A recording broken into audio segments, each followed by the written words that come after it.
Yesterday we had a refreshing celebration on Krishna Janmashtami, and today we have gathered here to hear the words of Lord Krishna as contained in the Bhagavad Gita. Before I talk about Swamiji and our talk, I would like to tell you all that Vivekanand Samiti is celebrating 150th birth anniversary of Swamiji over a period of 4 years, that is from 2011 to 15. Under this, we have organized Vivekanand Youth Convention in January, which included several invited talks on Swamiji's life and youth, followed by community service activities like health camps, eye camp, old article distribution, etc. Now we would like to start this semester with a wonderful 3-day lecture series on Vedanta by our very own Swamiji, Swami Sarvapriyanandji Maharaj from Ramakrishna Mission, Belur Mutt, West Bengal. Swamiji is a learned and dynamic monk of the Ramakrishna Mutt, Belur. He joined the Ramakrishna order at Ramakrishna Mission Vidyapeeth, Deoghar, which is in Jharkhand in 1994. Since then, he has served the Ramakrishna Mission in various roles, including Vice Principal of the Deoghar Vidyapeeth Higher Secondary School, Principal of the Shikshan Mandir Teachers Training College at Belur Mutt, and as the first Registrar of the Ramakrishna Mission Vivekanand University at Belur Mutt. At present, he is an Acharya at the Monastic Probationers Training Center at Belur Mutt. You all will be surprised to know that he holds a degree in business management from the Xavier Institute of Management, Bhubaneswar, and his interests lie in the varied fields of spirituality, philosophy, management science, and education. I would like to invite Swamiji on the dais as we want to offer him a small token of love from our side.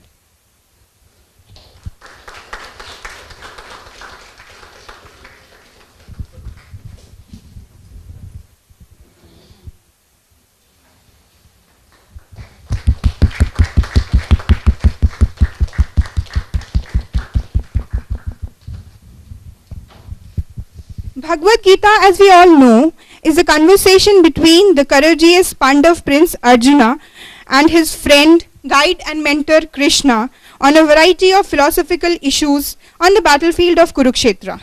The Bhagavad Gita's call for selfless action inspired many leaders of the Indian independence movement, including Mahatma Gandhi himself, who referred to the Gita as his spiritual dictionary. In today's chaotic world, it holds a significant relevance for students, for they are considered to be the future face of our nation. I now invite Swamiji to enlighten us with his message on Bhagavad Gita for students. Thank you very much, Jaita. It's a pleasure and a privilege for me to be here in this very beautiful institute to talk to all these bright young people on a subject which is very close to my heart. I'll go straight into the subject. There will be 3 lectures. The first lecture is more of a popular sort, with all the bells and whistles, PowerPoint and videos and so on and so forth. The next 2 lectures will be tomorrow and day after. We'll go much deeper, and that will be without the PowerPoints and videos and stuff. Okay. Let me go straight into the subject. I have selected a single insight from the Bhagavad Gita, which I want to share with you, something that will be very useful for you. In the Gita there is something very interesting. I have often wondered why Krishna did not tell the Gita to Duryodhana. If he had told the Gita to Duryodhana and convinced him not to do all those things, evil things, maybe he could have avoided the Mahabharata war. And as a matter of fact, Lord Krishna actually did try to convince Duryodhana. Many of you will be aware of that episode. Once he went to persuade Duryodhana. And you know what Duryodhana said? When Lord Krishna tried to tell him that you should not do all these things and it's adharma, it's unrighteous, it's morally wrong, the way you are treating the Pandavas. Duryodhana's reply was very interesting. So Duryodhana's reply was very interesting. He said, Don't tell me about dharma and adharma, what is right and wrong, don't tell me about that, because that is not my problem. I know what is right and what is wrong, but my problem is different. He said, I know what is right, but my problem is I don't feel like doing it. I know what is wrong, but my problem is I can't stop myself from doing it. Janami dharmam nacha me pravritti. Janami adharmam nacha ve nivritti. It's a very interesting insight into human nature. He says, Janami dharmam, I know what is right. What I should do, I know it. You need not tell me. Nacha me pravritti, I have no interest in doing it. I don't feel like doing it. Janami adharmam, I know what is wrong, what is bad, what is evil. Nacha me nivritti, I can't stop myself from doing it. Why not? Why not? Then he says, Kenapi devena hridistitena yatha niyojito asmi tatha karomi. There is some power inside me. As it is forcing me along, I do that. Whatever it makes me do, I do it. I am helpless. There is a strong tendency in me which makes me do certain things which I know it's wrong, and what I want to do, I know what it's right, I should follow this path, but I can't. I try and I fail. This is my problem. My problem is not right and wrong. I know what is right and wrong. Sometimes young people say, Gyan mat do yaar, I know what is right and wrong. So it's basically that was Duryodhana's reply. That was Duryodhana's reply. Arjuna has the same question in Bhagavad Gita. Very interesting. In the fourth chapter, Arjuna asks Krishna, Atha kena prayuktoyam papam charati purusha anichannapi varshneya baladiva niyojita. Forced by what does a person do wrong things? Anichannapi, even if he or she does not want to do it. He wants to lead his life in this way, but he slips, makes mistakes. Later on he regrets that. Anichan, he does not want to go on that path. But baladiva niyojita, he is forced somehow. Somehow he comes to, does these wrong things. And it automatically echoes with us. We have these experiences on a larger scale or smaller scale, but we all have these experiences that we want to do certain things, lead our life in a certain way. You're all students. Who has not got this experience? You make a very ambitious routine, 12 hours a day, I'll put in 12 hours studying. And then somehow the whole day is gone and you find, okay, I'll do that tomorrow. Today I didn't do it. And we, as students, we have all experienced this. You want to lead your life in a particular way, you can't. You don't. Why not? Arjuna asks this. And the difference between Duryodhana and Arjuna lies in this precisely. Duryodhana did not ask a question. He put it as a matter of fact. I can't help it. This is my life. This is the way I am. I can't help it. What Arjuna does is, he puts it as a question. He says, what can I do about it? This is what's happening to me. How can I pull myself out of it? So if we are in Arjuna's position, we would like to know how to put our lives right. How can I set a target, how can I achieve that? This is the question. What is Krishna's answer? So this is from Bhagavad Gita, but we'll take a detour, a sort of bypass. Instead of going straight to Krishna's answer, now I will take you to the 1960s, a very well-known psychologist, Walter Mischel. He had this experiment with little children on this very subject. The experiment was like this.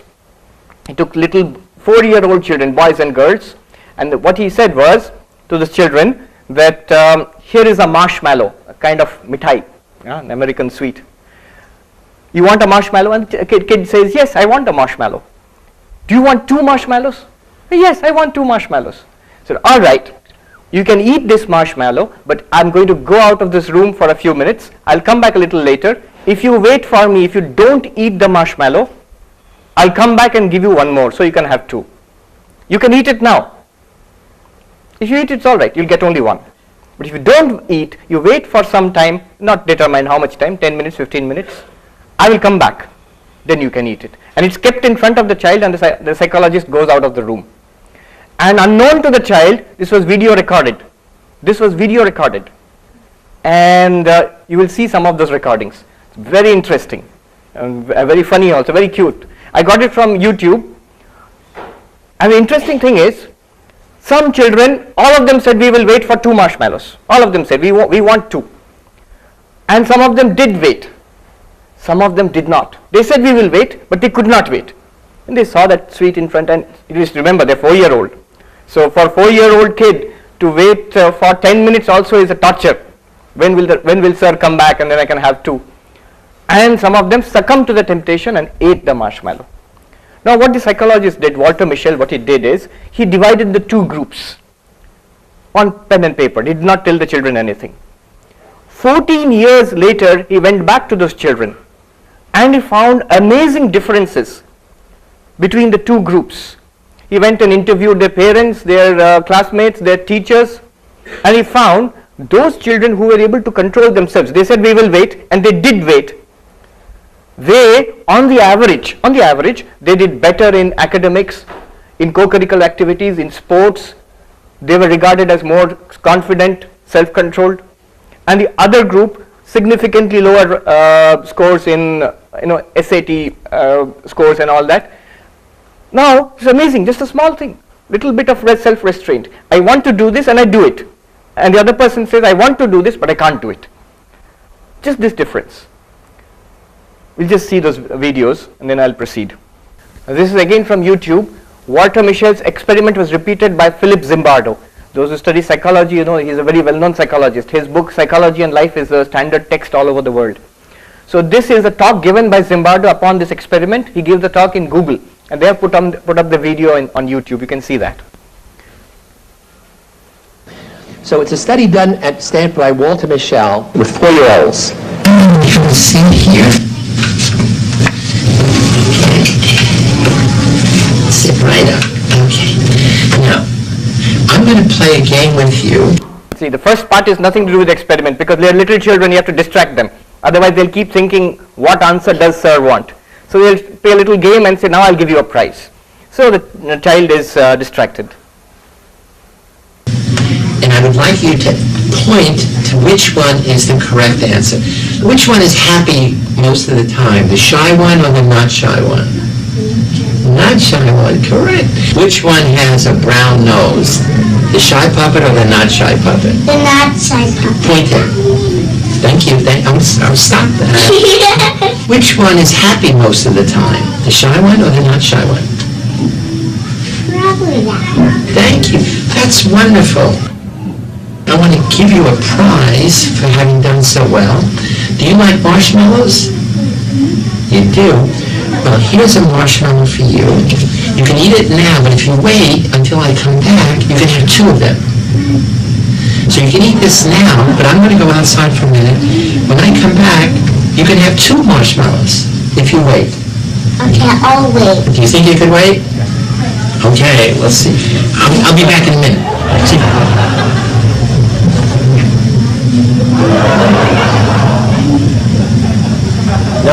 Notice the body language is wonderful. So always looking at the door. Totally looks away the whole time.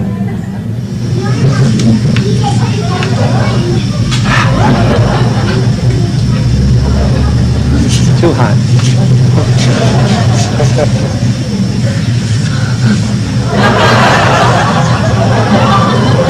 She doesn't know it's being recorded actually. Little distraction.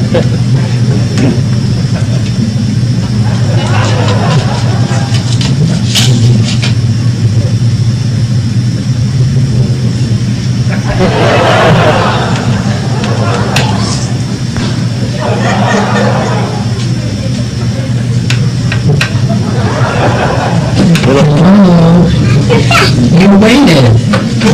You waited for me. Okay, so now you know what's going to happen. You're going to get a double treat. I'm going to give you 2 of these lovely marshmallows. You want to eat them now or save them for later? I'll eat them now. Okay, go ahead. A little sticky. I've had marshmallows before. Well, some children ate it, others just ate it. Right, you got it right. So I'm going to give you a prize. I'm going to give you a treat. And the treat is a delicious marshmallow. But if you wait, I have to go check my car. When I come back, if you wait, you can have 2 of them. You have 1 now, or when I come back, you can have 2. Okay? Okay.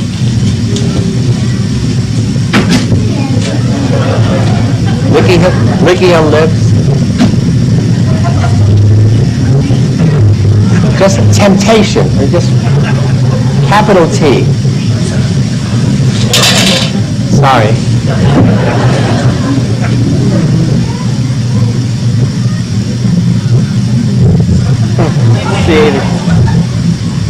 Hello, my dear.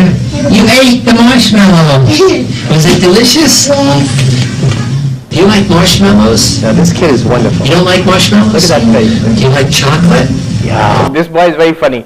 I asked him, do you like marshmallows? He says, no. Then do you like chocolate? Yes. So luckily he has chocolate. He says, okay, I'll give you 2 chocolates if you wait for me. And he explains it 4 times. Will you wait? He says, yes. But every time he gets up, he's putting a hand forward to take the chocolate. Will you wait for me until I come back? Yes, I'll wait. And 4 times he explains. But still, before the psychologist leaves the room, he has already eaten it. And not only that, when the psychologist comes back, the boy says, I waited, you gave me another one now. Okay,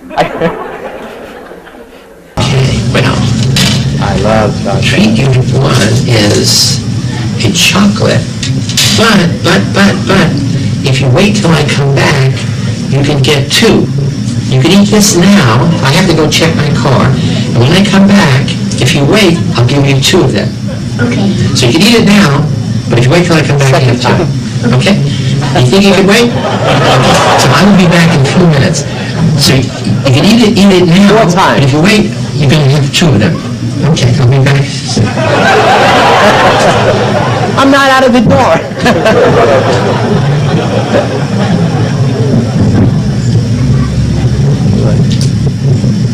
I love the little skull and crossbones.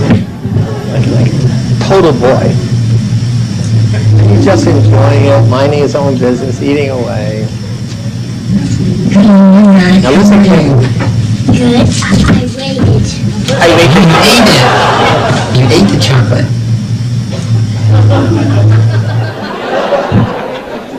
So clearly, he did not understand Zimbardo. a very important connection between if-then. He didn't make the causal link that what he heard was, you can eat 1 now. If you wait, you can have 2. So he said, I waited. I didn't leave the room. So he ate 1 now, and now he wanted the other 2. And so what we've been arguing now is kids like that who grow up to be adults who are present-oriented never really learn if-then relations, never really learn causal sequence, never learn about probabilities, and therefore they're on the path to do badly in school, because life is all probabilities, causal relations, if-then. So what difference does it make, this little thing? Before the age of 4, no kids can wait, because it does involve development of the various parts of the brain. At 4, about half kids wait and half don't. As you get older, more and more kids are able to delay gratification. Now, the interesting thing is Walter Mischel went back 14 years later, interviewed the kids, got their school records, interviewed the parents, and it turned out there were incredibly enormous differences between kids who gave into the temptation and kids who didn't. What I want to do is play you a little animation we've just made that outlines those changes and does it in a humorous way.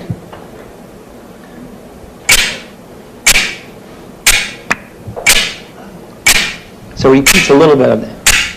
You may already be familiar with the famous marshmallow study conducted by my colleague, psychologist Walter Mischel, in which a group of 4-year-olds were given 1 marshmallow and told they were allowed to eat it immediately. They were told that if they could wait to eat the marshmallow after being left alone with it for a while, then they would be given an extra marshmallow to eat. Most eat the marshmallow as soon as they are left alone with it, but some other children are able to resist temptation. Those children who ate the marshmallow right away are considered to be oriented toward the present, while those who resisted temptation have an orientation toward the future. When the children were interviewed years later as 18-year-olds, there were amazing differences between the children who were able to delay gratification and those children who couldn't resist the immediate temptation. Scored 250 points higher on the SAT, overreacts to frustration, works well under pressure, indecisive, self-reliant and confident, prone to jealousy and envy. Okay, so that little thing, basically what he is saying is that crucial to success in life is the ability to delay gratification. I want something, for that I have to make the necessary sacrifices. So maybe I have to wait a little bit before I get my reward. It's a very small thing, but this key insight is very important. And very interestingly, have you heard of the concept of emotional intelligence? There's a new concept, not very new actually. There's a psychologist, Daniel Goleman.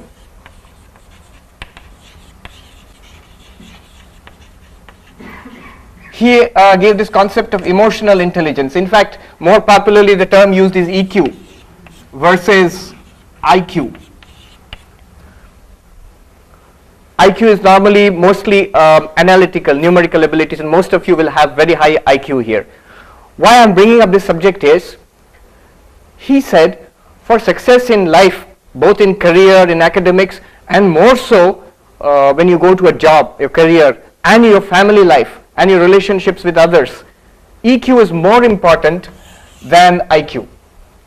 That's what he's trying to say. Now, the very interesting point he makes is his book, Emotional Intelligence. There I found, very interestingly, he refers to this experiment of Walter Mischel, and he makes it one of the core ideas of EQ. Which experiment? This thing about the ability to delay gratification, to control the impulse. And he makes it a core point of EQ. He also says employers, people in different fields, they are looking for people with actually high EQ. And why I'm saying this is, he made a point, he gave a talk in Google also, and I saw the talk, and he made a point which is very relevant in an institute like this.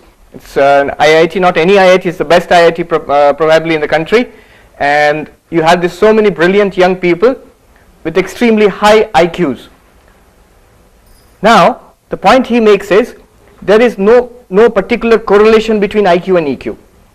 There are people with high IQ and high EQ. There are people with extremely high IQs and low EQ. There are people with extremely high EQ but not very high IQ. So it's if you plot it, a scatter diagram, you will get an evenly distributed plot. Now what he says is that in an institute like this, he is giving a talk to Google, so where you select people based on IQ.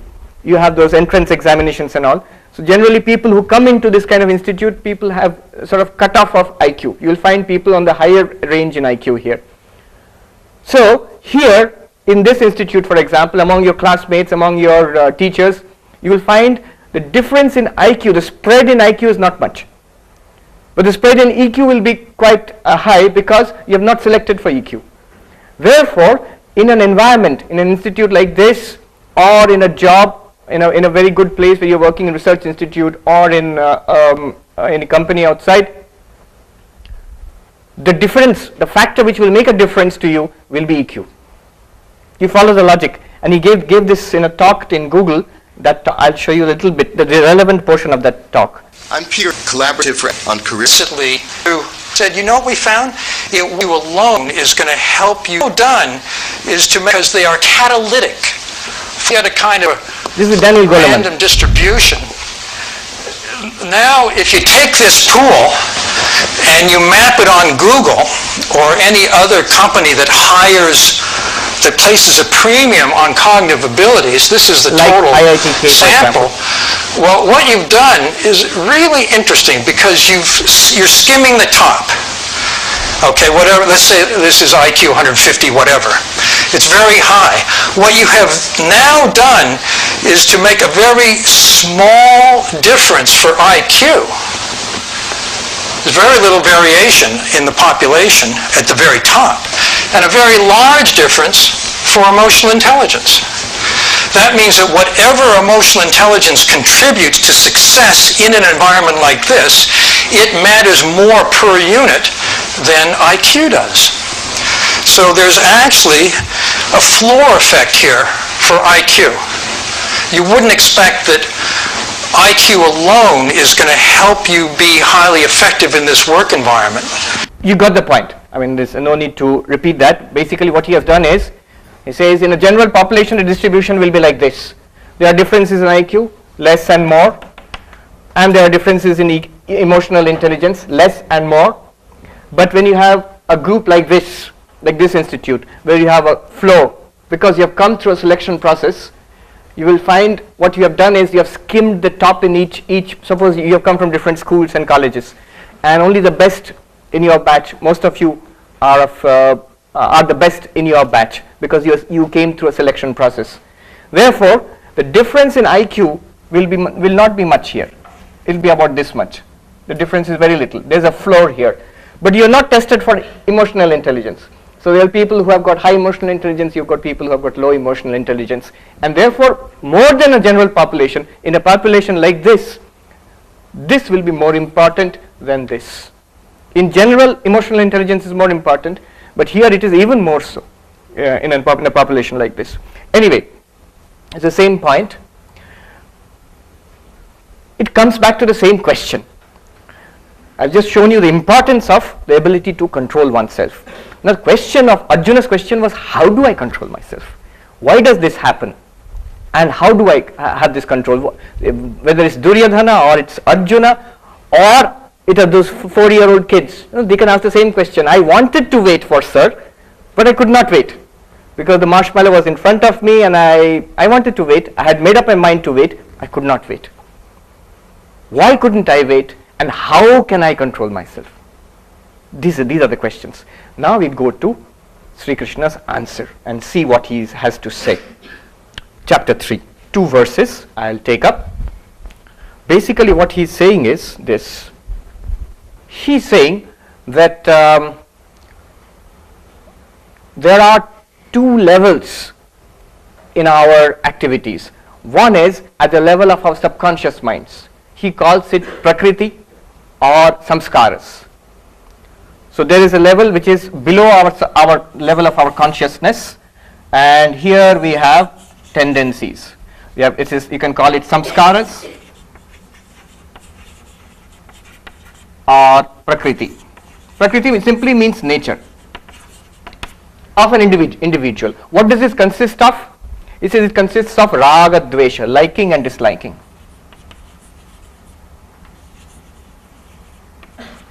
Raga and Dvesha. Raga means attachments, likings. I want.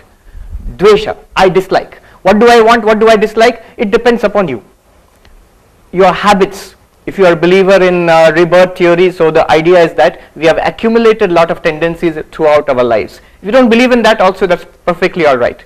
From childhood onwards, we have developed in a particular way. So we have liking for certain food, certain environment, certain activities, books, games, so whatever, certain people, and we have dislikes. Certain environment, certain food, certain kind of people, we have dislikes, and these differ from person to person, and these are deep rooted.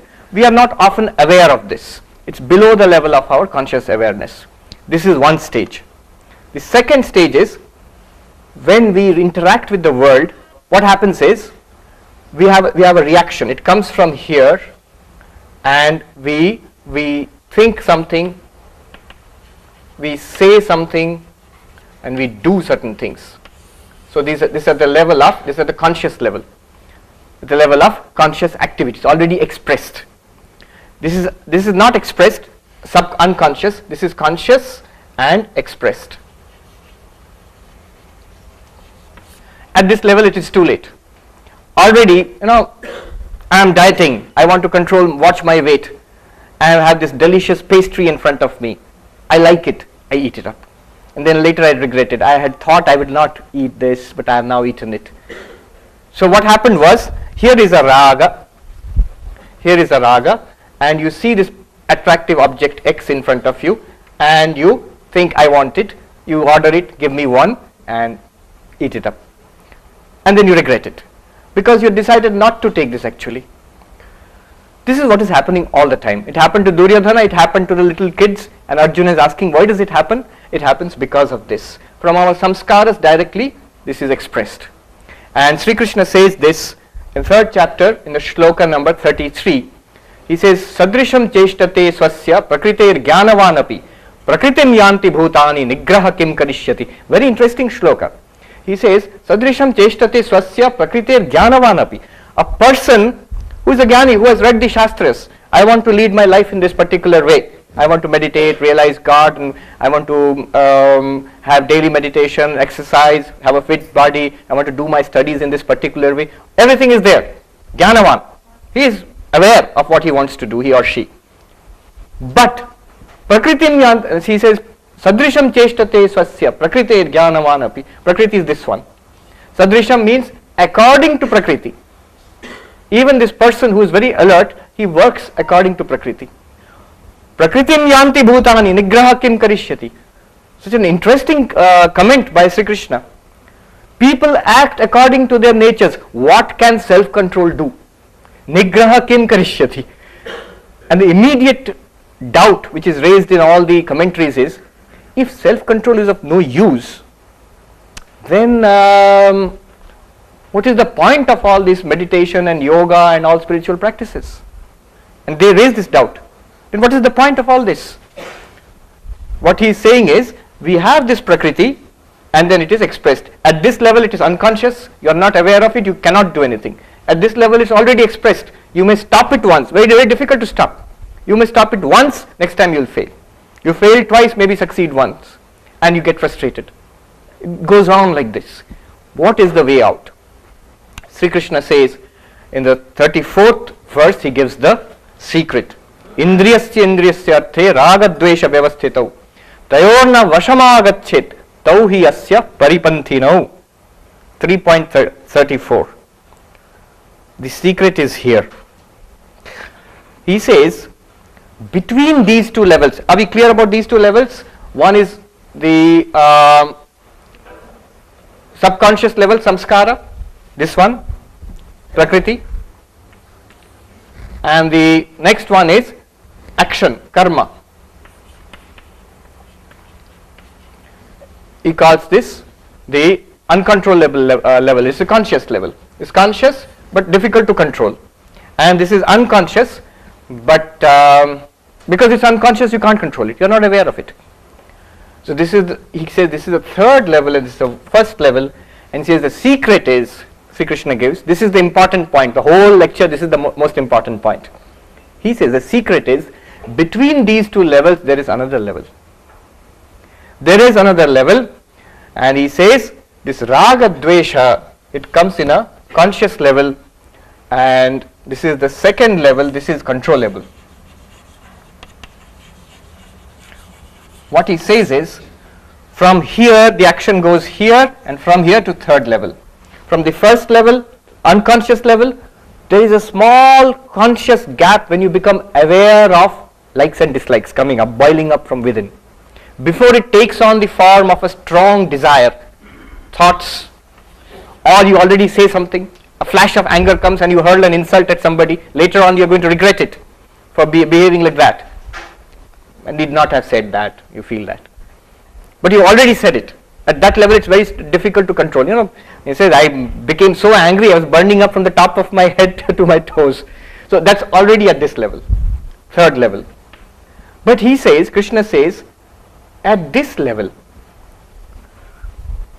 there is a gap, there is a conscious gap, a window of opportunity. At that level, you can control it.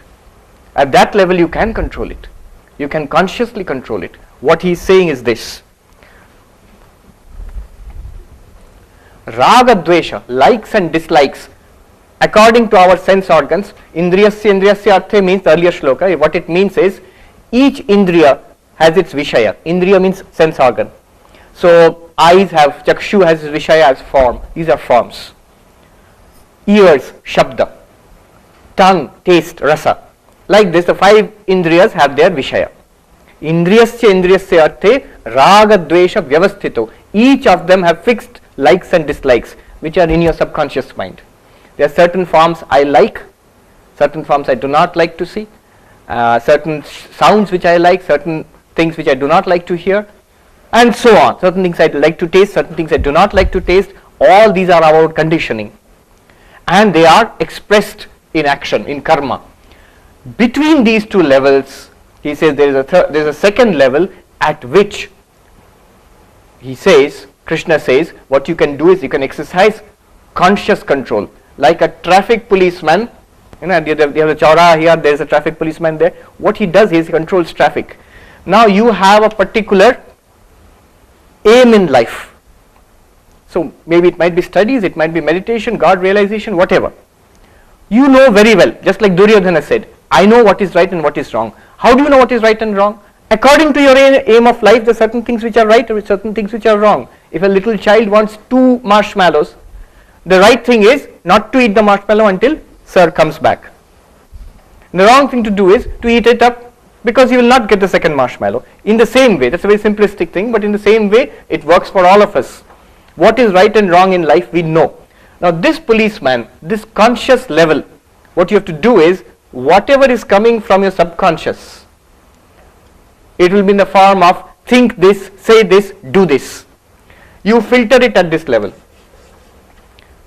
Certain things which are in accordance with your aim of life, what you want to do or what you want to be, those you allow. Okay, pass, and you are expressing as action.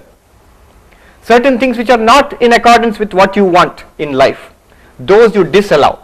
You divert them and you replace them with something good, because you can't have a vacuum. You must think something, say something and do something. So there is a decision which you have to take.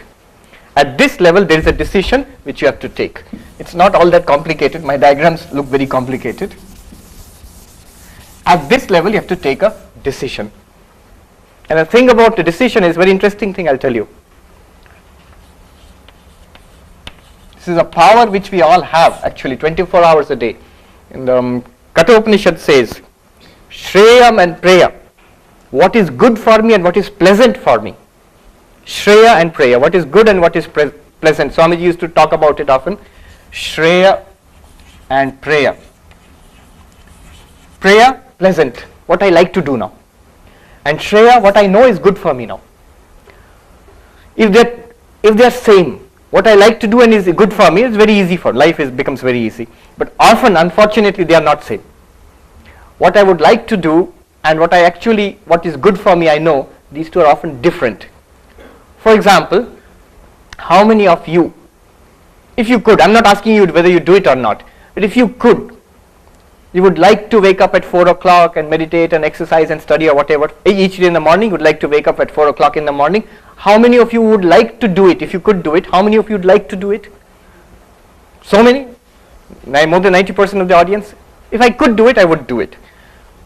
How many of you like sleeping comfortably at 4 o'clock in the morning, especially on a cold winter morning? How many of you like it? Acha lagta hai.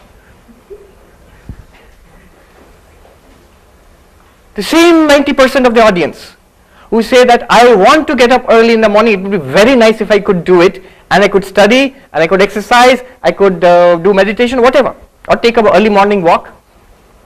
And the same person also says, I like sleeping in the morning. Now what happens is, here is what I want to do, here is what I like doing, and there is a pull.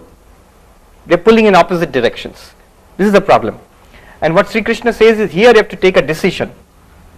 And decision is, suppose A and B. If I ask you to choose, please come. Make a choice in any way, give any sign or symbol, anyone. Correct. So this is what we normally do. What's your name? Ritambar. Okay, thank you. Normally that's what we do. We decide something, okay, I'll choose this one, or we do this, or something. But decision actually means you choose this and you cut this out. What it means is, this one only, and this is no longer an option. Why? Because whenever we make a choice, I choose this one. So what is good for me, I choose. The moment I choose what is good for me and I sacrifice which is pleasant for me, it's painful. It's painful to get up at 4 o'clock in the morning. And if it's painful, what happens is, if this is still a viable option, the bed is there, warm and cozy, razai hai, you feel like crawling back into bed. Tomorrow onwards I will follow the routine, not today. That's what happens, and that's because this has not been cut out. It is still available, very much available. That little sweet marshmallow. Did you notice one boy was looking away like this, or one girl was looking all the time? Why? I will not look at it. It's not available to me. It's not in front of me. This is a decision. That's the correct way to do it. I will not look at it. I will not take it. Whatever happens, I will not take it. So decision. In fact, this one comes from Caesar. You know Caesarean operation? Caesare. To cut. It means to cut. Decision means not to select. It means to cut. To cut what you are not going to do. So you remove it from your life. This will not be there anymore. This will not be there anymore, and this is the only one available. There is no question of going to this one anymore. And that's how you take a decision. So Sri Krishna says, you take a decision and you select each time you put the Shreya instead of the prayer. Now what happens when you do this? It's not easy. It takes time, and at first you won't be able to do it because it's a very small gap between unconscious desires and expressed. Usually it happens, after that you regret it. But if you have this knowledge in the background of your mind, you keep thinking about it, very soon you will understand why it is happening in your life.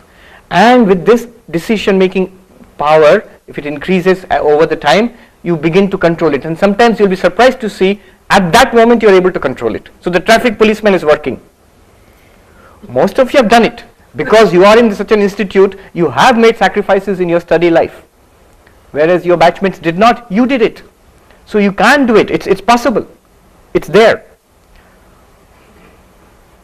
And one more thing I'll add to this. It's in the Yoga Sutras of Patanjali. It says, samskara and vritti. Evam vritti samskara chakram avartamanam. He says, this is the conscious level. Vritti means thought. And samskara means your conditions, impressions, subconscious mind. This is subconscious mind. And Patanjali Yoga Sutra, there is a commentary by Vyasa. There he makes this point. Our thoughts are coming up constantly. Where are they coming from? Our subconscious conditionings. Where do these conditionings come from? From our thoughts. What you think, that goes back as samskara. What is in samskara? That bubbles up as thoughts. Now, by this method, 3 stages, what you are doing is, samskara you cannot change directly. You are not aware of it. Where is it? What is it? We are not aware. But these ones we are aware of. If you consciously keep on replacing these thoughts with positive thoughts, with noble thoughts, with thoughts which are beneficial for you, positive, noble, constructive, slowly these will go back and become samskaras. Over time, you will find good thoughts bubbling up. I read the story of a Buddhist meditation exercise. The Buddhist monk, is sitting in meditation, and his teacher told him, here is a bowl, and here is a heap of black stones, here is a heap of white stones. And every time you sit for meditation 1 hour or 2 hours, and every time a negative thought, anger, jealousy, passion, something comes up in your mind, you take a black stone and put it in that bowl. Every time a good thought, Maitri, Karuna, peace, happiness, it comes in your mind, take a white stone and put it in the bowl. In the first few months, every day he would sit for meditation, and it will be mostly after 1 hour of meditation, the only black thought, the black stones would be there in the bowl, 1 or 2 white stones. Over the months, he saw that balance is changing. Because he's practicing this, he's replacing at the level of conscious thought, he's replacing. So there's a traffic policeman working here, and he's replacing, he's cutting off the negative thought and replacing with good thoughts. What happens is, over a few months he found more and more white stones he's putting. In 1 hour meditation he's putting more white stones and lesser black stones, and after a period of 1 or 2 years he found mostly white stones and no black stones, or very few black stones. Now this is what happens. The subconscious gets purified. Then the job becomes easier. Then you don't have to struggle so much. The thoughts which come are automatically mostly Shreya, good for your life. I remember one thing which I put here. I made a table. I've told the story a number of times. The first time I put it in the table. I I'll tell you the story first, then you'll make sense. I was in Gangotri a few years back. After taking sannyasa, I thought, Ramakrishna Mission monks, we have got schools and colleges and ashrams and hospitals. So day and night we are working. We do a lot of work. Most of the people think, the monks, you have it easy. Maharaj, aram se rehte hain aap. We do a lot of work, plenty of work. I remember when I first became a monk, a brahmachari, first thing they told me after 3 days after I had joined in Deoghar, I was a newcomer, and then the senior monk told me, first I'll tell you in Bengali, অনেক অন্ন ধ্বংস হয়েছে, এবার গিয়ে কিছু কাজ করো, ওই হস্টেলটা আছে 40টা ছেলে আছে গিয়ে দেখো, you've eaten free food for a long time, 3 days, now time to do some work. Here is a hostel with 40 boys, you go and look after them. I thought, if I had in samsara, I had gotten married, I would have got 1 or 2 children. Now 40 children, I have to look after 40 children. And it started like that. So I thought, let me be, after taking sannyas, let me wander like a traditional monk, of the old days. I'll take bhiksha, I'll beg for food, sleep under a tree, whatever comes, kutia. So I went up to Gangotri, 10,000 feet. The higher you go, more spiritual you are. So, that's what they think. Stay higher, and bahut tapasvi mahatma hai. One person is to stay beyond Tapovan, Gangotri, Gomukh, Tapovan. That's 14,000, 15,000 feet. I asked him, what was it like? He said, personally, I'll tell you, it was hell. There's no chance of spiritual practice, because just to survive it is difficult for some months at an end. Anyhow, I was in Gangotri. I used to live in a little kutia, wooden cabin. I don't know how many would like to stay there. It was very beautiful scenery, but no furniture. You have to sleep on the floor. Only thing you have got, razai, this blankets, 3 or 4 on the ground you put it, and 3 or 4 on top of yourself. No bedding, nothing. No electricity, no table, chair, nothing. And there's only one small window. If you open it, it's like having 6 air conditioners blowing at you at once. So you have to close that. And if you close that, it is so dark inside. And I used to open my eyes and do this. I couldn't make out whether my eyes were open or closed. I couldn't see anything. And only sometimes you can see the static electricity sparks from the clothes. In winter, and the static electricity is there from woolen clothes. There, a monk, I met a sadhu who was living there for many years. One day he was sitting next to me near the Ganga. Those who have gone there must have seen it's very narrow but very fast, torrential, flows very fast. And that was autumn, around this time, July, August. And he told me, they're telling me the difference between the mind of a Vishayi, worldly person, and a yogi. What is the difference? If you do this practice for a long period of time, what will be the difference? He told me, I'll tell you in Hindi and then translate into English. Mahatma ji, idhar aiye, dekhiye, ye Ganga ji ko dekh rahe hain. He says, you look at this Ganga now in rainy season. What is there? There's a lot of water, fast flowing water, very turbulent and dirty because a lot of landslides are there and soil gets deposited, it's brownish. So he says, this water is, there's a lot of water and it flows very fast, it's very dangerous. If you put your foot in it, you'll be swept away, you'll simply be killed. There's no way of coming out of it anymore. And you cannot drink this water. You cannot give it to anybody to drink, you can't drink it yourself also.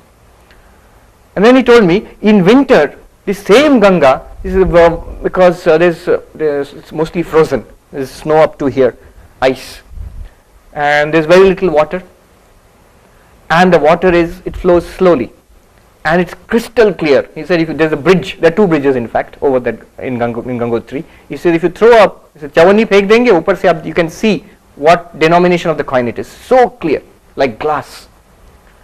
He told me, देखो ये विषय का मन जैसा है ना ये Ganga ji. There's so much water and a Vishayi, worldly person's mind, full of many thoughts, good and bad, many thoughts. Similar, just like so much water is flowing. Second, he says, it's so fast. Just as the Ganga is dangerous in this autumn rainy season, a Vishayi person's mind is dangerous. Anytime, anything it can happen. So many times we regret saying certain things, doing certain things. Why? Because our mind said it and it seemed like the right thing to do at that time, or we could not resist it and we did it. And it can be very dangerous. in IITs itself, once in a while we see in the papers this boy or girl committed suicide. And I read a story, this very famous American novelist, William Styron. He's written a book, Journey into Darkness. He was a schizophrenic and sometimes suicidal. Because he's a novelist, he could write very well. Memoirs of Madness. Memoirs of Madness. William Styron, Memoirs of Madness. At one time he was going to commit suicide, and he's written vividly. He said, absolutely, it felt like I have to commit suicide now. There's no other way. And somehow he was saved. He was put under medication and all that. Later on, he said, I didn't understand why I was going to commit suicide at that time. There's no reason at all. This is the mind. So dangerous. It can sweep you into destruction, addiction, spoil relationships, spoil your career, everything. That same mind. And third point, he said, just like the Ganga is polluted now, lot of mud is there, our thoughts are also polluted. So many kinds of thoughts. This water, he said, इसको खुद नहीं P सकते, किसी को पिला भी नहीं सकते, जो पानी अभी जा रहा है. And he said, our people's minds are like that. They don't get peace. And those around them also don't get peace from them. Opposite, he said, जाड़े में कभी आएंगे महात्मा जी तब गंगा जी को देखिएगा. When you come in winter, I'll show you Ganga then. He says, very little water. Very few thoughts are there in the mind of a yogi. Not that he's mindless. Very few thoughts. We have got lot of unconnected thoughts flowing through us continuously. Distorted. Habitual thoughts. Those are not there in the mind of a yogi. It is safe. Just like the Ganga, he says you can cross over. It's so little water is there, it's absolutely safe. You can walk across, he says. And the yogi's mind is very safe. It's not harmful to him or to anybody else. And third, he says पानी मीठा है, खुद P सकते हैं, दूसरों को भी पिला सकते हैं. And he says the mind of a yogi is like that. It's always at peace, serene, and others who come into contact with that person also get that peace. I have seen some of the senior monks of the Ramakrishna order I have met, and outside also other sadhus, good sadhus. Just to be with them, you feel uplifted. You need not go and discuss something spiritual with them. You simply be with them, exchange a few words, you feel uplifted. Or simply sit near them.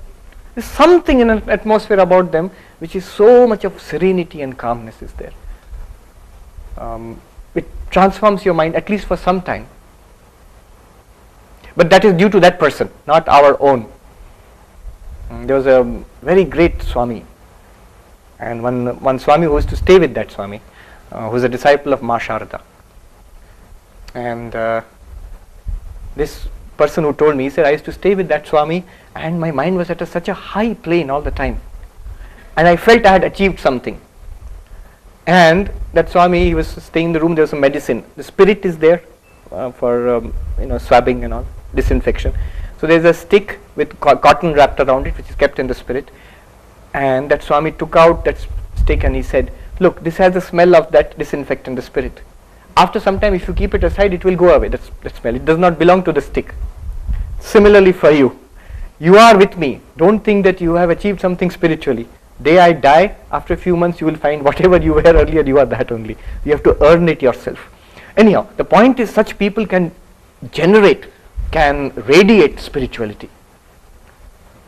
खुद भी P सकते हैं, दूसरों को भी पिला सकते हैं. You get peace, others also get peace. This is the point. I can go on, there's more to it, but we have almost run out of time. I'll stop here. I'll sum up. I have said only one thing today. And they say that you have heard of the some concept of take-home salary. After all the deductions and all that, I think what you take home, the amount you take home, that's called your take-home salary. So what is your take-home from today's talk? Your take-home from today's talk is, it's a central question of anybody's life. I have certain goals in life, I have to go towards it. How do I get the discipline, the control over my life to go towards it? You understand what sweeps you away from that? The samskaras from inside, which are expressed in thought, speech and action. These sweep me away. At the level of samskara I cannot control and I am not aware.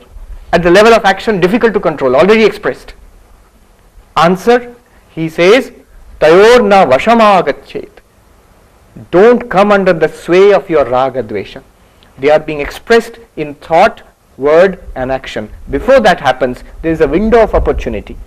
Be the traffic policeman there. Even if you cannot do it consciously right now, at least reflect on what happened. As you reflect, that conscious window comes in control. In fact, meditation is helpful in that. There was a neuroscientist from NIMHANS, Bangalore, who showed that actually he mapped the reactions of those who meditated for a long time, for several years, and he found the reactions are less from the autonomic nervous system, more from the conscious centers. That means they decide what they are going to think, they decide what they are going to say, they decide what they are going to do. Most of our cases we are on autopilot, default setting. Whatever is there, it gets expressed. So that is the point I want to share with you. Whether it's Duryodhana, Arjuna, or those little children, or us students, or Swami Sarvapriyananda, or anybody, whatever our aim in life, this is a very interesting and very important thing to understand. This gap, level 2, between level 1 and level 3, there is a level 2 which we must capitalize on. We must gain control over that level. This is the talk for today. We have almost run out of time, nearly 7. If you have got questions, I'll deal with it. Tomorrow and day after, I will go much deeper. No videos, no PowerPoint, because I don't like this, because it interferes. You know, the audience is constantly looking there, sometimes at me. So I'll shut that down. I'll speak to you directly. Tomorrow's topic is purposeful life with Vedanta. What is the aim or purpose of human life? What does Vedanta say? Who am I? We deal with that at the deepest level, a very profound question. And I will show you actual steps. You will travel with me to the level of the body, mind, and beyond to the Atman. How we can have a deep, immediate experience, sakshat, what they say. So that we will do tomorrow. And beyond that, on Monday, message of the Upanishads, I have selected Kena Upanishad. That is, as students say, engineers, hardcore. So that is hardcore Vedanta. So that is even more serious. I'll deal with Kena Upanishad. How to spiritualize every moment of life. I say about that topic especially, it's a dangerous topic, because once you go through that, if you just follow me, if you just follow the scripture, what I will tell, it's irreversible. You can't change it anymore. It's already done. Whether you like it or not, you have stepped irreversibly into another way of thinking. You cannot come back anymore. If that sounds ominous, it's not ominous. It's actually very interesting and very life-changing actually. Thank you very much. Thank you. And I'll take a few questions. Anybody? Yeah. Just tell your name and Shutanu. Yes. For some days we control ourselves. Yes. And then in a small thing we lose and we feel like we are going back to zero. Yeah. Is there really something, or what is the way out? Yeah. Question Shutanu asked is very important. We practice something, then we stop. Whatever it is. So is it lost? We feel frustrated after some time. Or is something saved? If you look at this theory, vritti and samskara, what you practice consciously, you think certain things, say certain things and do certain things, that is added, it's never lost. Arjuna in the 6th chapter of the Bhagavad Gita, he asks this question, Krishna, you're telling me to practice meditation, spiritual practices and all, but suppose I don't get jnana in this life, if I don't get spiritual realization in this life, then have I lost both this worldly life and also spiritual life? I did not get that realization, Atma Jnana, Nirvana, Moksha, whatever, and I did not enjoy life in this world. I've given up certain things in this world. Have I lost both? Ubhaya vibhrashta. So from both sides I'm lost. And Krishna gives a clear answer, Nahi kaschid kalyanakrita kaschid durgatim tata gacchati. Kalyanakrit, the person who walks on the path of spirituality, spiritual welfare, he never goes to destruction. So this is always added up. If you practice something, let it go, fine. It is there. Next time you practice, whatever you have practiced earlier comes to your aid. So you get up at 5 o'clock and hold on to it for at least 21 days. What it does is, it becomes a habit. So habit has its own inertia. Then it becomes easier to wake up after that, at 5 o'clock or 5:30 in the morning. If you do for 2-3 days and abandon it, it remains equally difficult. It's like, if you want to jump across a ditch, you have to take one big jump. You can't take few small jumps, because you fall in the ditch if you try to do that. So you want to make a new habit, you have to push for 21 days. 21 days is just a figure, 1 month. So both ways, what you do, it is saved, but it's better to do it hold on to it and do it for some time. Yeah. Questions? Anybody? Yeah. What's your name? My name is Anurag. Anurag. You were telling us that the things which are right or wrong, or good or bad, depends on what the person wants to achieve. Yeah.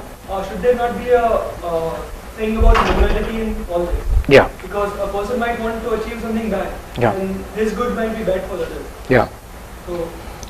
So they say morality. In fact, in yoga, these are the 5 things they say: ahimsa, satya, satyam, and brahmacharya, asteya, aparigraha.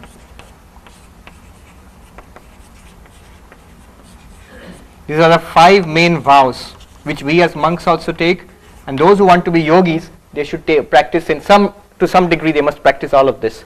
Non-violence, not hurting others in thought, speech and action.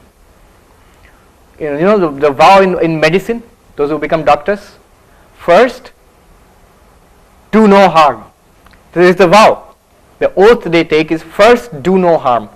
Especially important for doctors. Whatever treatment they do, first they must see, at least we don't make things worse. Similar, ahimsa is this. Whatever you can do for others, or you cannot do, that's later on, but at least don't harm others. And so this is ahimsa. Truth in thought, word and deed. And then brahmacharya, self-control. Self-control in all aspects of sense enjoyments. It's different for a householder and for a sannyasi. Of course the levels are different, but everybody is expected to have certain amount of self-control. Asteya, non-stealing, never taking what was not due to you. That goes at all levels, from not taking money, stealing money from others, or breaking copyright, software piracy or whatever. It's across the board. Levels of non-stealing. And aparigraha, not taking gifts. Very interesting. If you want to practice yoga, you should be independent. Don't go out for handouts. Don't take things because it's just available for free. It seems it has an effect on the mind. I'm reminded of a story. A very senior monk, the one monk about whom I told you about that stick in the disinfectant, Swami Premeshanandaji, he was a disciple of Holy Mother Ma Sharda. Somebody, when he was an old monk, somebody bought him a walking stick, wanted to present. And he said, no thank you, I don't need it.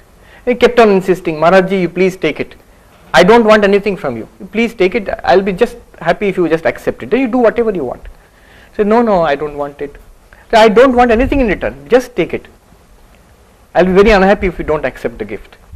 Then that Swami said, you don't want anything from me. No, I don't want anything in return from you. He's holding the stick. He says in Bengali, Tavalo Bengedi, let me break it in front of you. And he got a shock. Why did you react like that? You expect something, subconsciously at least, because I'm giving a gift to you. You don't expect me to tear it up in front or break it in front of me. See, so there is something that a person always wants when he or she gives something to you. So a yogi is not supposed to take gifts. Of course, wherein you are in society, you have to be balanced towards it. I mean, you just can't say that you have a birthday party and you say, I will not take any gifts from anybody. You do, you give something back immediately. You give something back. I remember, yeah, question. Well, why, I'll just finish. Why I said these, the question was about morality.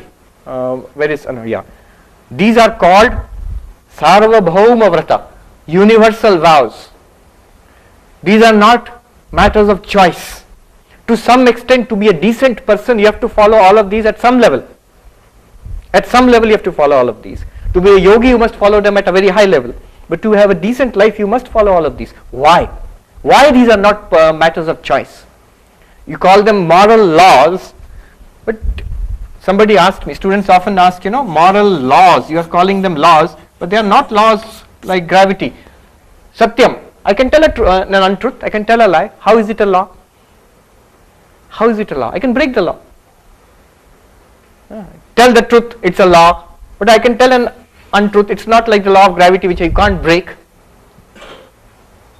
The answer is very beautiful. He says, you can't break these laws, you can only break yourself against these laws. The more you violate them, the more you are destroying yourself. The effect is on the psyche, it's not physical effect, it's on your character, on your psyche, on your reputation with your colleagues and your family and others. So yes, morality is a fact, it's not a choice. Okay, question. Just hold on Yeah. before taking up the next question. So we have a bookstore outside and there are some free books for distribution available. So anyone of you who is reading out, kindly just take it from the bookstore. Thank you. The Maharaj has come from the ashram. Now the free books is different from aparigraha. You can happily accept the free good books because that is spiritual knowledge. That is spiritual knowledge. Yeah, there's one thing you can give freely and accept freely. That is spiritual knowledge, definitely. Please do avail of the opportunity because Maharaj has come with a lot of difficulty from the ashrama in Kanpur city. Yeah, question. Yeah. Sir, my question is, as you have told, to filter our mind, to have a dead spot in my mind, and the way you say that meditation is a way. So, what is really meditation? Meditation. It's a huge subject. Tomorrow we'll go through one method of meditation. It's a very sophisticated method of meditation in Jnana Yoga. Meditation, the classic book for meditation is Yoga Sutra, Patanjali Yoga Sutra.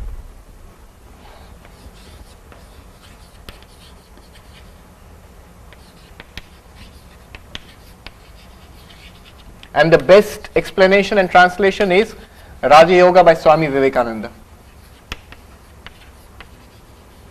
This is one of the first books which attracted me when I came into spiritual life. Before I joined as a monk, and as a student, I used to read this book a lot. I'm sure it's available outside.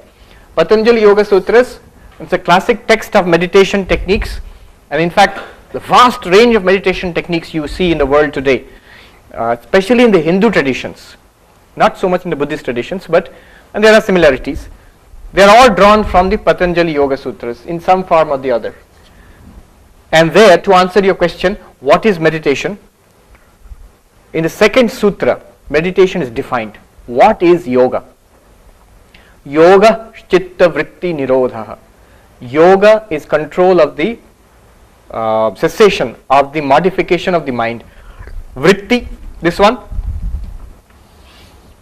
the thoughts, feelings, emotions, ideas which keep on bubbling up all the time. Cessation of that is meditation. And there are techniques for that. So many techniques are there. Now you'll ask, what is the use of cessation of the vrittis? What's the purpose? What happens when all thoughts cease? Thoughts do cease when you fall asleep. And it happens in classes sometimes. But if you consciously do that, you are conscious and aware, but the thoughts have ceased. Is it possible? It's very much possible, and it's quite easy also. For some time it's quite easy at least. What happens? The idea is in the third sutra it is given. Second sutra, Yoga Chitta Vritti Nirodha. Yoga is cessation of the thoughts. Third sutra, Tada Drashtu Swarupe Avasthanam. The Drashta, the Sakshi, remains in its true nature at that time. At what time? When all the thoughts have subsided. Swami Vivekananda says in the commentary, you will read, like a lake which is absolutely without any waves and the water is very clear, you can see the bottom of the lake. when it's in waves and it breaks out into waves, or the water is muddy, you can't see the bottom of the lake. Similarly, in a mind, the lake of the mind, when it's absolutely calm and clear, you can see who you are. See means in the sense you can experience it, immediate, kind of immediate experience. That is the purpose of meditation. And for this many techniques are there. If there are thoughts, what happens? The fourth sutra says, Vritti sarupyam itaratra. When there are thoughts in the mind, you become identified with the thoughts. I am so and so. I am happy. I am sad. I understand what this guy is saying. I don't understand what this guy is saying. I like this. I don't like this. I want this. I don't want this. These are all thoughts, and you become identified with that. I am this. But the pure I, without all this, just I am, that can be experienced when the mind is without thoughts. That is the purpose. And that is the what is called Atma Jnana or Swarupa Jnana. Tada drashtu swarupe avasthanam. Drashta means the sakshi, the witness. Witness stays in its own nature. This is the essential idea of meditation. All kinds of meditation. Nowadays meditation is used for relaxation. You can use it. Yeah. Hypertension control, stress management. I do seminars on stress management, and I use meditation also. Within 20-25 minutes you will have so much level of relaxation which you have never experienced in your life. Wonderful. But that is not the original purpose of meditation. In these books, especially Patanjali Yoga Sutra, nowhere it is said for stress management do meditation. Maharshi Mahesh Yogi, who popularized transcendental meditation in the West, once he was asked, this is not the purpose of meditation. Why are you teaching this? To remain calm, to control hypertension, to manage stress, to remain young and good looking and healthy. All these are effects. Does this really happen? He says, yes, it happens. But these are not the purpose of meditation. Where is it said these are the purposes of meditation? Why are you teaching this? So he gave a very interesting answer. He said about Americans, he had gone to the West. He said, I give them what they want so that they will want what I want to give them. I give them what they want. They want calmness, they want rest, they want relaxation, they want stress management, they want to live long and young. Okay, it is possible. I will give you all that. As they practice that and get the benefits, they become more and more curious about the real purpose of this yoga, which I want to give them. Then they want what I want to give them. So I like that response. But then you should progress to that level. You should not get satisfied with just the superficial advantages which you get. Take one more question.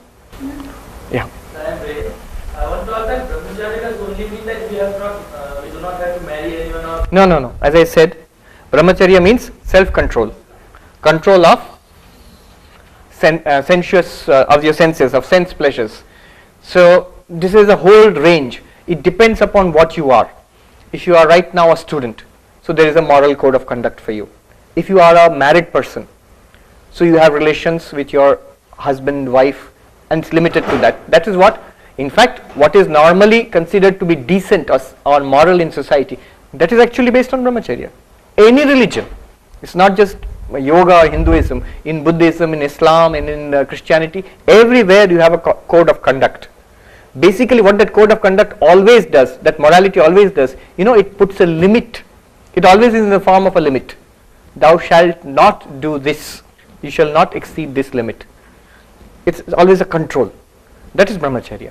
It applies to all kinds of sensual enjoyment. It may be eating a rasgulla to any kind of sensual enjoyment. Code of conduct for a monk, again, is more strict, like that. Yeah. Any more? No more questions? Yes, please. Is it like subconscious mind? Yes. And your chitta are same or different? Because there is a lot of debating there, it's not same. One, chitta has two meanings. It means the mind. It also means actually the subconscious mind, the storehouse. Subconscious mind is a recent term maybe in the 19th, 20th century it has come up, especially Freudian psychology. So Chitta corresponds to the subconscious mind. Chitta also corresponds to the mind in general. I mean, it's used in both senses. People say sense mind, sensual mind. Yes. And then Chitta, they are different. Of course, in English, it is a little difficult. For example, in 2 ways I'll give you. In Vedanta Sara, if you see, mind has got 4 aspects: Chitta, Ahamkara, Buddhi, and Manas. Manas is the sensual mind. Buddhi is the intellect, the Vijnana. Ahankara is the ego function. You feel right now, I, that is Ahankara. Chitta is the storehouse of impressions, vasanas. So that's the 4-fold division of mind in Vedanta Sara. In Patanjali Yoga Sutra, when you come, Yoga's Chitta Vritti Nirodha, there it is not the subconscious mind, there it is the conscious mind. Vritti means the conscious thoughts, cessation of the conscious thoughts. So depending on the context, Chitta can have different meanings. In Sanskrit, this is a difficulty. You have to be careful what sense the word is being used. The same word has got different meanings. Atma, you say Atma normally means some kind of spiritual self. Atma also means body. In Sanskrit, Atma just means I. If you feel I am the body, then Atma means body. I remember, I'll conclude with this story. I remember I was in the Himalayas, I was begging for, the traditional sadhus, they go for bhiksha. They can go to a village and beg for food. You don't do that. I have the right because I wear this. You are supposed to give me bhiksha if I ask for food. But you should not beg. See, it depends on what you are in society. For me, it is the way of life. I mean, I can ask for it. It will be dharma. But for a person who can earn and who is in society, if he or she goes and begs, it is against dharma. So it depends on the context. Now, if I start earning money and then I have a bank balance and start buying my food like that, then it is against dharma, my dharma, for example. Anyway, the point is, I stay in an ashram, so food is cooked in an ashram and we eat in the ashram. So this traditional way of going to a house and begging is really, I'm not very used to it. So the first time I went to somebody's house, not the first time, one of the beginning. This is in a place called Harshil, about 20 kilometers below Gangotri. There's a mountain, I climbed up that, and there's a village. They stay in summer, they stay in that village, and in winter they go a little down. They do that terrace farming kind of thing. So I went to this village. Village means 3 or 4 houses. This farmer was sitting there, and I went there, and I was too tongue-tied to. We have this way of sadhus have a way of asking for bhiksha. They'll say Om Namo Narayana, like that they'll say. So I just stood there, and the farmer understood. He said, Mahatma ji, bhojan hua hai? I said, nahi hua hai. Khaoge ya leke jaoge? Hum khayenge. He said, andar aa jao. Then he took me inside, made me sit. Then he served me food. Now, as you can see, I'm a very great eater. So he saw the quantity I was eating. I set aside the rest of the food, and he said, Mahatma ji आप तो पंछी जैसा खाते हैं, पहले आत्मा उसके बाद परमात्मा, पहले आत्मा उसके बाद परमात्मा. Then it means Atma is body actually, first body and then God. So in the village tongue there, Atma means body. So in Sanskrit, the word can have different meanings depending on the context. So he said, पहले आत्मा फिर परमात्मा, first body and then God. All right, we'll close here.